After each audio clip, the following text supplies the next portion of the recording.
नमस्कार दोस्तों, आज हम जानेंगे कि जोहो शीट में ऑटोफिल पैटर्न का कैसे उपयोग करते हैं। इसके लिए हम अपनी जोहो शीट को ओपन कर लेंगे। जोहो शीट ओपन करने के बाद हम यहाँ पर देखेंगे कि जैसे कि जोहो शीट में यहाँ पर दिया गया फुल नेम, जैसे आरव शर्मा, काव्या मिश्रा, रोहन यादव, प्रिया ठाकुर और अर्जुन गुप्ता।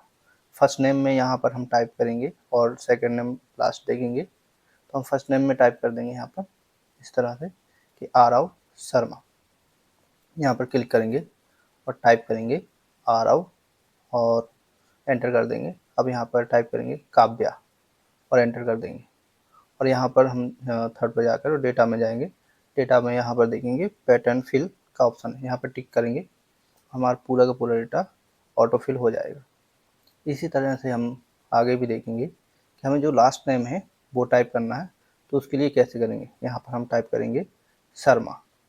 शर्मा टाइप करने के बाद एंटर कर देंगे। एंटर करने के बाद यहाँ पर टाइप करेंगे मिश्रा।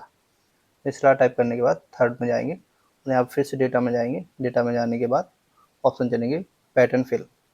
पैटर्न फिल से चुनने के बाद जैसे हम देखते हैं कि पूरा का पूरा डेटा हमारा ऑटो फिल हो गया है। इसी तरह हम देखेंगे कि अगर हमें फुल नेम इनका करना है दोनों कॉलम को जोड़ करके, यानी ये आरव शर्मा, तो यहाँ पर टाइप करेंगे आरव शर्मा। टाइप करने के बाद हम यहाँ पर क्या करेंगे, एंटर कर देंगे और यहाँ पर टाइप करेंगे काव्या मिश्रा। काव्या मिश्रा टाइप करने के बाद एंटर कर देंगे और थर्ड यहाँ चुनेंगे और फिर से जाएंगे डेटा में। डेटा फिल पैटर्न फिल का ऑप्शन में टिक कर देंगे। यहाँ पर पूरा का पूरा डेटा हम देखते हैं कि ऑटो फिल होके आ गया है।